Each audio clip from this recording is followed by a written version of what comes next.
خليل يا عجا وانزلا بالتواون تواون فيها اليمن للمطيابد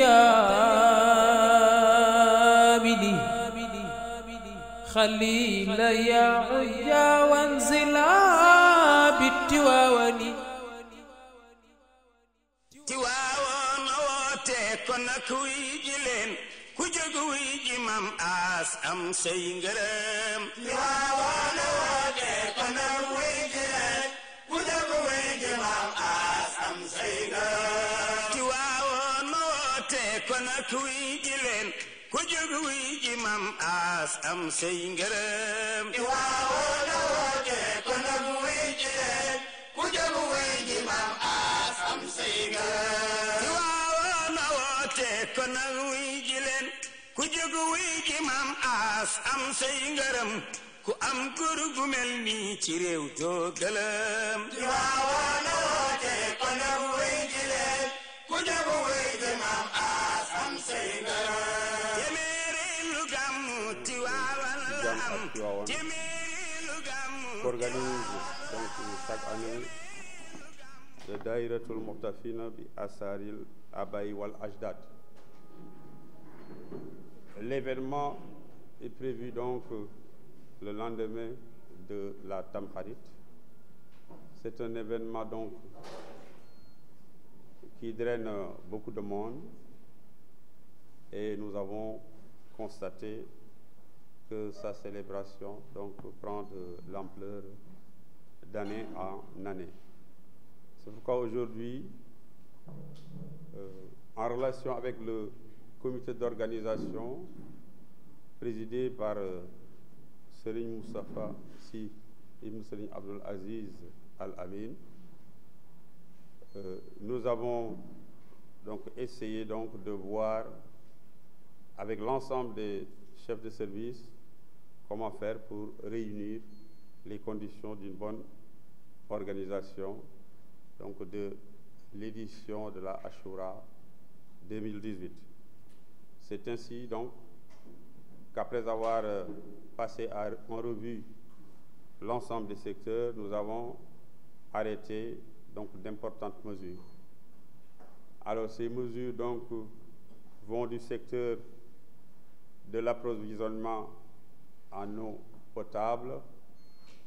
à la fourniture d'énergie électrique en passant par les secteurs donc de la santé et de la sécurité. De manière générale donc, nous avons dit que nous avons constaté que les problèmes les plus récurrents ont trait donc à la fluidité donc de la circulation, le temps donc de la célébration de l'événement. C'est ici que nous avons prévu donc de renforcer le dispositif sécuritaire qui est traditionnellement donc mis en place par la police et la gendarmerie. C'est pourquoi nous prévoyons cette année donc de faire venir 150 éléments du GMI, de mettre à la disposition du comité d'organisation sans barrière, mais de tout faire pour que les embouteillages qui sont notés au niveau donc de la localité de Pout puissent être donc pris en charge par les éléments de la gendarmerie. Il est même prévu, n'est-ce pas, un contournement, n'est-ce pas, de l'axe Pout-Thiès en relation avec le comité d'organisation. Nous verrons les modalités de la mise en œuvre de ce contournement. Dans le domaine de la santé, il est prévu l'implantation d'un poste médical avancé, le prépositionnement d'ambulances, mais également la mobilisation des éléments de la Croix-Rouge qui vont travailler en étroite collaboration avec les éléments du district, mais également le personnel de l'hôpital Abdul Aziz Sy Dabakh. Alors, dans le domaine de l'approvisionnement en eau potable, nous veillerons à ce qu'il n'y ait pas de rupture dans la fourniture donc en eau. Et pour cela, il est prévu le positionnement de 2 camions-citernes. La SDE prendra les dispositions pour que l'eau pour qu'il n'y ait aucune coupure durant les 2 jours, donc c'est-à-dire la veille et le jour de la célébration donc de la Ashura. La Sénélec mettra à la disposition donc du comité d'organisation du carburant. Elle prendra en charge donc le fonctionnement des groupes électrogènes. Elle procédera donc à, disons, la mise hors de délestage de Tivaouane et de ses environs. En plus de cela, donc 2 descentes d'électricité donc seront opérées au niveau donc des 2 tentes qui sont prévues pour la célébration de l'événement. De manière générale, nous avons pris d'importantes mesures et nous pensons que d'ici à la célébration de l'événement, toutes ces mesures pourront être mises en œuvre pour permettre une bonne organisation de l'édition 2018 de la célébration donc de la Ashura, fête à l'occasion donc de laquelle le Daïra Muhtafina bi Asaril Abaï wal Ajdad donc réunit l'ensemble donc des jeunesses tidjanes du Sénégal pour venir au niveau de Tivaouane, effectuer la ziar, n'est-ce pas, mais surtout recueillir les conseils, n'est-ce pas, et les orientations de leurs guides religieux. Et c'est un moment fort donc de la vie de la communauté tidjane. D'ailleurs, l'événement maintenant est inscrit dans l'agenda donc des événements qui sont célébrés donc par la Khadra Seydi Hadji Malick Sy. Et nous avons donc demandé aux chefs de service, aux différents chefs de service, de tenir compte du contexte dans lequel l'événement est célébré cette année. Nous sommes donc en période d'hivernage, il pleut, et les services les éléments donc des sapeurs-pompiers sont mobilisés pour faire des opérations de pompage. Et également, la mairie de Tivaouane a pris les dispositions pour travailler en étroite collaboration avec le comité d'organisation pour veiller à l'enlèvement des ordures, mais veiller également à la propriété donc de la ville de Tivaouane. Et à l'issue donc de la rencontre que nous venons donc d'organiser, nous avons donc bon espoir que l'édition de cette année, n'est-ce pas, connaîtra donc des succès donc éclatants. waaw salaamaaleykum, ñu ngi nuyu mbokk yi fi teew, ñu ngi leen di ziar, ñu ngi leen di nuyu di feeñal mbégte ci teewaay bi nga xamante ni tey Daïratul Muhtafina ñoo sàkku woon ñaan ko ci sunu préfet sunu maire ñu nuyu ko ci bi ñuy jàll mu di monsieur El Hadj Makan Mbeng sunu préfet teewal fii itam borom réew mi ànd ko ak maire Tivaouane El Hadj Diagne Sy Mbeng ku ne xam na ni ngantam moo te ñëwul waaye adjoint Mass at mu jot ñoo koy séq di waxtaane ak chef de service yi ñu nuyu chef de service yi fi teew yëpp jaajëfal leen bi ñu tàmmalee ci suba sunu préfet jël na ko waxtaane aajo yi nga xamante ni bis bi ñuy waajal mu di bisu ndawi tariqa tijaan bisu ndawi Sénégal ñu di ci daje Daïratul Muhtafina di ko coordonné àndandoo ak mbokki taalibe yi mu ko siqal ci wàllu liggéey ñu koy def fii ci Tivaouane at mu jot muy bisu daje ndawi tariqa tijaaniya. bés boobu nag ku ne xam na ni tey dafa dugg ci yoonu xew-xew yi nga xamante ni mooy am ci tariqa bi ci fii ci ëttu maam Seydi Hadj Malick ci esplanade bi mu di l'esplanade des mosquées. ay ndaw yu bari ci réew mi danañ jóge fu ne ci réew mi ba ci sax sous-région bi diggante Mauritanie Gambie Guinée ba sax Mali dana am ñu ñëw fekke si ko ak mbokk yoo xamante ni dana leen jaral ñu jóge ci bitim réew ci fu mel ni Europe Italie Espagne wala sax France ñëw fekke si rassemblement bi mu nekk rassemblement boo xam ne bu yaatu la. may nanu tey nu waxtaan seet yi nga xamante ni ay aajo la ndax fu mbooloo di daje rek am na lu fay mën di xew te mu jaar yoon ak mu ñàkk jaar yoon li jaar yoon ñuy fexe nu mu saxoo waaye li ñàkk jaar yoon it ñuy fexe nu mu bañ a ñëwee ñuy ñaan yàlla nañu yàlla may ñu jàll ci ak ndam waaye jàll ci ak bépp dal-dal ak bépp wér-wér yàlla defal nu ko. may nanu itam ñu seet service yi nga xamante ni ñoo daan àndandoo di accompagner Dahiratoul Mouhtafine ñu waxtaan préfet organisateurs yi wax leen aajo yi nga xamante ni moom la ndaw yi bëgg, ñoom ñëpp it jël ci intérêt, jël ci Pastef, def ci seeni xalaat, tëral ko ci tëralin bi gën a rafet, bi gën a jaadu. yàlla na leen ko yàlla fay. yàlla def na waxtaanee nañ ko ba fas sunu préfet nu bëggoon rek occasionné ci bii jataay feeñalal ko reconnaissance mbooloo mi et surtout chef de service yi nga xamante ni ñoo ànd ak moom di ko jàppale le CDD, waaye jaajëfalit presse bi nga xamante ni ñooy presse réew mi te lu xew ci réew mi ñoo koy relayer di ko yóbbu pour que ku ne war cee jot xibaar, di ay ëttu xibaar yoo xamante ni ñu ngi naw seen Pastef, naw seen itte, nawit seen xereñ ci jàllale gi ñuy jàllale xibaar. ñaan yàlla na leen yàlla barkeelal seen yëngatu, rawatina journalistes yi nga xamante ni toujours ñooy jàppale réewum Sénégal ngir mu mën a nekk réew mu fël ci yoon yi nga xamante ni ñooy tax développement mën a am ci am réew. yàlla na leen yàlla jàppale. ñoom ñëpp it ñu tenir occasionné wu ci bis bi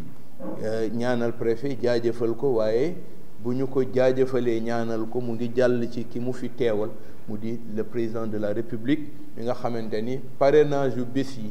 toujours moom lañ koy jox ndax mooy sunu njiitu réew. te yàlla dogalit njiitu réewu Maroc ku ne xam na ni sunu yaakaar nun ñëpp ci wàllu diine tariqa mu nga féete ca Maroc. sunu kilifa yi nekkal leen fii ñu jël ko jox ko muy Sa Majesté le roi Mohammed VI. loolu kon dana jaadu bu nu teewee ñu ànd ak nun ci lii, wannu ci seen Pastef, wannu ci itam ubbiku ak yaatu, wannu ci seen jàppale mu di jàppale borom réew mi nga xamante ni mësul dañ di accompagner ndawi Sénégal, rawatina la Dahiratoul Mouhtafine ci bés bi nga xamante ni bisu ñëpp la waaye bisu mag ñi la. ñu dana jaadu ñu feeñal sunu cant jëmale ko ci ñoom. dana am rek balaa ñuy tëj lu ñu ciy wax mooy bis bi ku ne xam na ni sunu kilifa Cheikh Abdoul Aziz ci weer wi ñu nekk di septembre le 22 ci at bii ñu génn ci la wujji woon boroomam. ñu ngi yaakaar ni bu weer wi feeñee diggante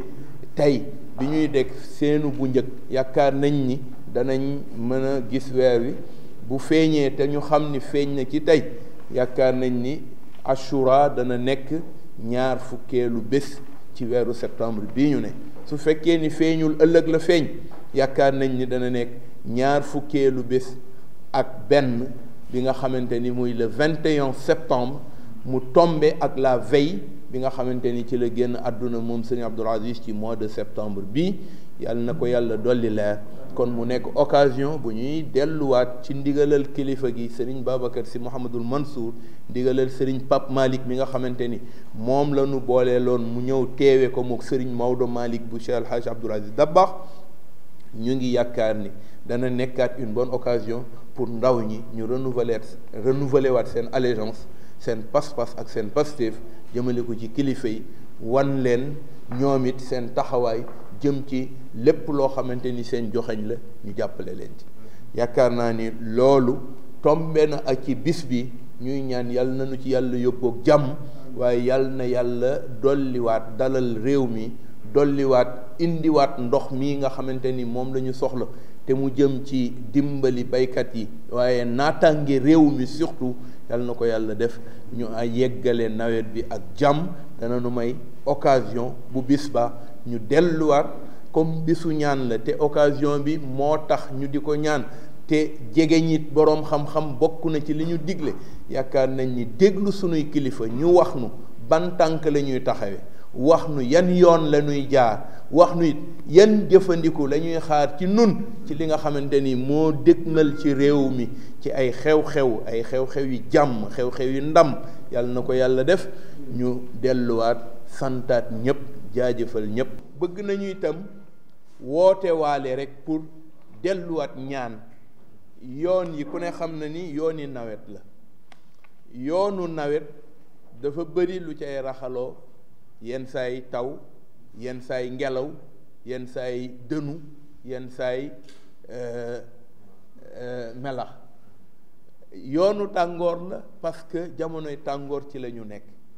oto yaa ngi daw di yëpp ay nit bu ñu sañoon ku jóge fa nga jóge fu ne lu mu sori sori boo ñëwee ba Tivaouane delluwaat ci jàmm delluwaat ci sago ñu ñaan